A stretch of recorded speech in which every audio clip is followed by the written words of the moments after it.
Hello friends, ಎಲ್ಲರಿಗೂ ನಮಸ್ಕಾರ. ಇವತ್ತಿನ recipe healthy and tasty north ಕರ್ನಾಟಕದ ತಾಲಿಪಟ್ ಮಾಡಲು ಬೇಕಾಗುವ ಹಿಟ್ಟು. ಫ್ರೆಂಡ್ಸ್, ಯೂಶುವಲಿ ನಾವು ಜಾಸ್ತಿ ಕ್ವಾಂಟಿಟಿಯಲ್ಲಿ ಮಿಲ್ ಅಲ್ಲಿ ಹಿಟ್ಟು ಮಾಡಿಸ್ಕೊಂಡ್ ಬಂದು 1 ತಿಂಗಳವರೆಗೂ ಸ್ಟೋರ್ ಮಾಡಿಟ್ಕೊಂಡು ನಮ್ಗೆ ಬೇಕಾದಾಗ ಅದರಿಂದ ತಾಲಿಪಟ್ ಮಾಡ್ತೇವೆ. ಇವತ್ತಿನ ಈ ವಿಡಿಯೋದಲ್ಲಿ ಮನೆಯಲ್ಲಿ ಈಸಿಯಾಗಿ ಎಲ್ಲರೂ ಕಡಿಮೆ ಕ್ವಾಂಟಿಟಿಯಲ್ಲಿ ಯಾವ ತರ ತಾಲಿಪಟ್ ಹಿಟ್ಟು ರೆಡಿ ಮಾಡಬಹುದು ಅಂತ ನೋಡೋಣ. ಈ ರೆಸಿಪಿ ಇಷ್ಟ ಆದರೆ ಲೈಕ್, ಶೇರ್, ಕಮೆಂಟ್ ಮಾಡಿ. ಇನ್ನಷ್ಟು ನಾರ್ತ್ ಕರ್ನಾಟಕದ ರೆಸಿಪಿಗಳಿಗಾಗಿ ನಮ್ಮ ಚಾನೆಲ್ ಪಾಕಶೃಂಗಾರವನ್ನು ಸಬ್ಸ್ಕ್ರೈಬ್ ಮಾಡಿ. ಹೊಸ ವಿಡಿಯೋಗಳ ನೋಟಿಫಿಕೇಶನ್ಗಾಗಿ ಬೆಲ್ ಐಕಾನ್ ಅನ್ನು ಪ್ರೆಸ್ ಮಾಡಿ. ಬೇಕಾಗುವ ಸಾಮಗ್ರಿಗಳು: ತಾಲಿಪಟ್ ಹಿಟ್ಟಿಗೆ ತುಂಬಾ ಸಾಮಗ್ರಿಗಳನ್ನು ಹಾಕ್ತಾರೆ, ಆದ್ರೆ ಎಲ್ಲಕ್ಕಿಂತ ತುಂಬಾ ಇಂಪಾರ್ಟೆಂಟ್ ಅಂದ್ರೆ 3 ಸಾಮಗ್ರಿಗಳು: ಗೋಧಿ, ಅಕ್ಕಿ ಮತ್ತೆ ಜೋಳ.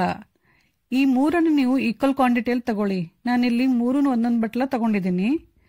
ನಂತರ ಕೆಲವೊಂದು ಕಾಳುಗಳು ಬೇಕಾಗುತ್ತೆ. ನಾನಿಲ್ಲಿ 7 ತರದ ಕಾಳುಗಳನ್ನು ಯೂಸ್ ಮಾಡಿದ್ದೀನಿ: ಕಡಲೆಕಾಳು, ಹೆಸರು ಕಾಳು, ಸೋಯಾ, ಹುರುಳಿಕಾಳು, ಮಡಕಿ ಕಾಳು, ಅಲಸಂದಿ ಕಾಳು ಮತ್ತೆ ಬಟಾಣಿ. ನೆಕ್ಸ್ಟ್ ಕೆಲವೊಂದು ಬೇಳೆಗಳು ಬೇಕಾಗುತ್ತೆ: ಉದ್ದಿನ ಬೇಳೆ, ಹೆಸರು ಬೇಳೆ, ಚನ್ನಂಗಿ ಬೇಳೆ, ಕಡಲೆಬೇಳೆ ಮತ್ತು ತೊಗರಿ ಬೇಳೆ.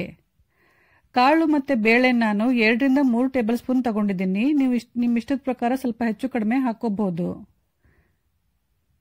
ನೆಕ್ಸ್ಟ್ ರಾಗಿ, ಸಜ್ಜೆ, ನವಣೆ ಮತ್ತು ಅವಲಕ್ಕಿ. ನಂತರ ಕೆಲವೊಂದು ಮಸಾಲೆಗಳು ಬೇಕಾಗುತ್ತೆ: ಧನಿಯಾ, ಮೆಂತ್ಯ, ಅಜ್ವಾಯಿನ್ ಮತ್ತು ಜೀರಿಗೆ. ಈ ಎಲ್ಲ ಸಾಮಗ್ರಿಗಳ ಹೆಸರು ಮತ್ತೆ ಅದರ ಅಳತೆಗಳಿಗಾಗಿ ನೀವು ಡಿಸ್ಕ್ರಿಪ್ಷನ್ ಬಾಕ್ಸ್ ಅನ್ನ ಚೆಕ್ ಮಾಡಿ. ಫಸ್ಟ್ ಒಂದು ಕಡಾಯಿ ಬಿಸಿ ಮಾಡಕ್ಕಿಡಿ. ಕಡಾಯಿ ಚೆನ್ನಾಗಿ ಬಿಸಿ ಆದ ನಂತರ ಅದರಲ್ಲಿ ಎಲ್ಲಾ ಕಾಳುಗಳನ್ನು ಒಟ್ಟಿಗೆ ಹಾಕಿ. ಗ್ಯಾಸ್ ಅನ್ನು ಮೀಡಿಯಂ ಫ್ಲೇಮ್ ನಲ್ಲಿ ಇಟ್ಬಿಟ್ಟು ಕಾಳೆಲ್ಲ ಕೆಂಪಗಾಗುವವರೆಗೂ ಚೆನ್ನಾಗಿ ಹುರಿಯಿರಿ.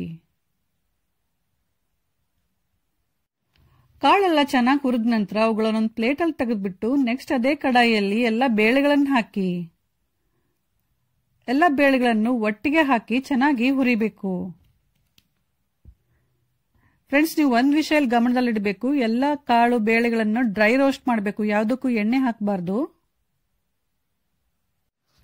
ಬೇಳೆಗಳು ಚೆನ್ನಾಗಿ ಹುರಿದ ಮೇಲೆ ಅವುಗಳನ್ನು ಪ್ಲೇಟಿಗೆ ತೆಗೆದ್ಬಿಟ್ಟು ನೆಕ್ಸ್ಟ್ ಅದೇ ಕಡಾಯಿಯಲ್ಲಿ ರಾಗಿ, ಸಜ್ಜೆ, ನವಣೆ ಇವುಗಳನ್ನು ಹಾಕಿ ಅದೇ ತರ ಚೆನ್ನಾಗಿ ಹುರಿಬೇಕು.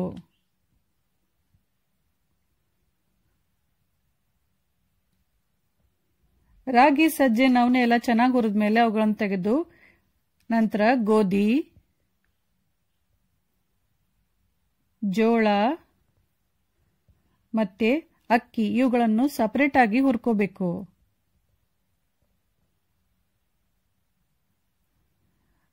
ಅಕ್ಕಿ ಹುರಿಯುವಾಗ ಕೋಣೆಯಲ್ಲಿ ಅವಲಕ್ಕಿ ಹಾಕಿಬಿಟ್ಟು ಅದನ್ನು ಕೂಡ ಸ್ವಲ್ಪ ಹೊತ್ತು ಹುರಿಬೇಕು.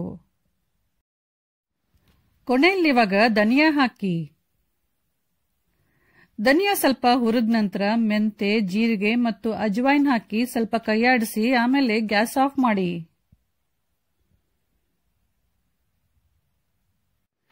ಈಗ ನೋಡಿ ಫ್ರೆಂಡ್ಸ್, ಎಲ್ಲಾ ಸಾಮಗ್ರಿಗಳು ಹುರಿದು ರೆಡಿ ಆಗಿದೆ. ನೆಕ್ಸ್ಟ್ ಇವುಗಳನ್ನು ಮಿಕ್ಸಿಗೆ ಹಾಕಿ ನೈಸ್ ಆಗಿ ಪೌಡರ್ ಮಾಡ್ಕೋಬೇಕು. ಎಲ್ಲ ಸಾಮಗ್ರಿಗಳನ್ನು ಒಟ್ಟಿಗೆ ಹಾಕಬೇಡಿ, ಸ್ವಲ್ಪ ಸ್ವಲ್ಪ ಹಾಕೊಂಡು ಪುಡಿ ಮಾಡ್ಕೊಳ್ಳಿ.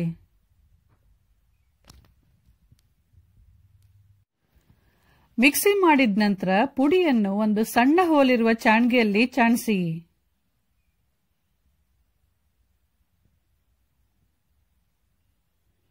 ಇದೇ ರೀತಿ ಎಲ್ಲಾ ಹಿಟ್ಟನ್ನು 2 ಸಲ ಚಾಣಿಸಿ.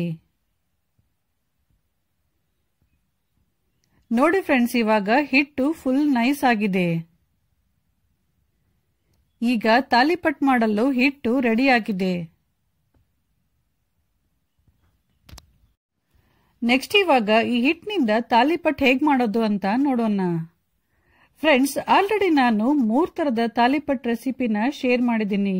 ಮಿಕ್ಸ್ ವೆಜ್ ತಾಲಿಪಟ್ಟಿ, ಸೌತೆಕಾಯಿ ಮತ್ತು ಸಾಬುದಾನಿ ತಾಲಿಪಟ್ನ ಶೇರ್ ಮಾಡಿದ್ದೀನಿ. ಲಿಂಕ್ ಡಿಸ್ಕ್ರಿಪ್ಷನ್ ಬಾಕ್ಸ್ ಅಲ್ಲಿದೆ, ಯಾರಿಗಾದ್ರೂ ಬೇಕಂದ್ರೆ ಚೆಕ್ ಮಾಡ್ಕೊಳ್ಳಿ. ರೆಡಿಯಾಗಿರುವ ಈ ಹಿಟ್ಟನ್ನು ನೀವು ಒಂದು ಏರ್ ಟೈಟ್ ಬಾಕ್ಸ್ ಅಲ್ಲಿ ಹಾಕಿಟ್ಕೊಂಡು 15 ರಿಂದ 20 ದಿನಗಳವರೆಗೆ ಸ್ಟೋರ್ ಮಾಡಿಟ್ಕೊಂಡು ನಿಮ್ಗೆ ಬೇಕಾದಾಗ ಇದರಿಂದ ತಾಲಿಪಟ್ ಮಾಡಬಹುದು. ತಾಲಿಪಟ್ ಮಾಡಲು ನಿಮ್ಗೆ ಬೇಕಾದಷ್ಟು ಹಿಟ್ಟನ್ನು ತಗೊಂಡು ಅದರಲ್ಲಿ ಉಪ್ಪು, ಸಕ್ಕರೆ, ಅಜ್ಕಾರದ ಪುಡಿ, ಅರಿಶಿನ ಪುಡಿ, ಎಳ್ಳು, ಹಸಿ ಖಾರ ಮತ್ತು ಕೊತ್ತಂಬರಿ ಸೊಪ್ಪು ಹಾಕಿ ಚೆನ್ನಾಗಿ ಮಿಕ್ಸ್ ಮಾಡಿ.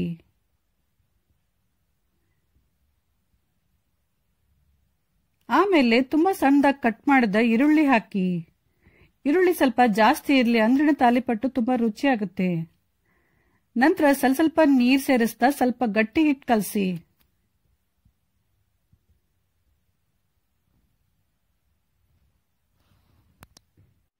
ಹಿಟ್ಟನ್ನು ಕಲಸಿದ ತಕ್ಷಣ ತಾಲಿಪಟ್ ಮಾಡಬೇಕು. ಈ ಹಿಟ್ಟನ್ನು ನೆನೆಯಲು ಇಡಬಾರ್ದು.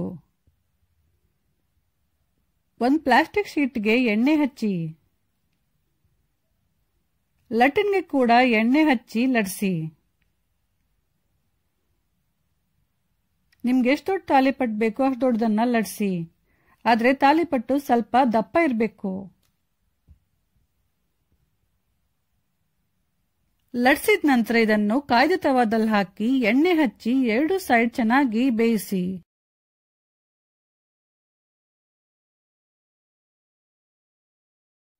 ಸೋ ಫ್ರೆಂಡ್ಸ್, ಈಗ ಬಿಸಿ ಬಿಸಿಯಾದ ತಾಲಿಪಟ್ ರೆಡಿ ಆಗಿದೆ. ತಾಲಿಪಟ್ಟು ಮತ್ತದ್ರ ಹಿಟ್ಟು ಎರಡೂ ನಿಮ್ಗೆ ಇಷ್ಟ ಆಗಿರ್ಬೋದು ಅಂತ ಅನ್ಕೊಂಡಿದ್ದೀನಿ. ಇಷ್ಟ ಆದ್ರೆ ಲೈಕ್, ಶೇರ್, ಕಮೆಂಟ್ ಮಾಡಿ. ಹಾಗೂ ನಮ್ಮ ಚಾನಲ್ ಪಾಕಶೃಂಗಾರವನ್ನು ಸಬ್ಸ್ಕ್ರೈಬ್ ಮಾಡೋದು ಮಾತ್ರ ಮರಿಬೇಡಿ. Thank you.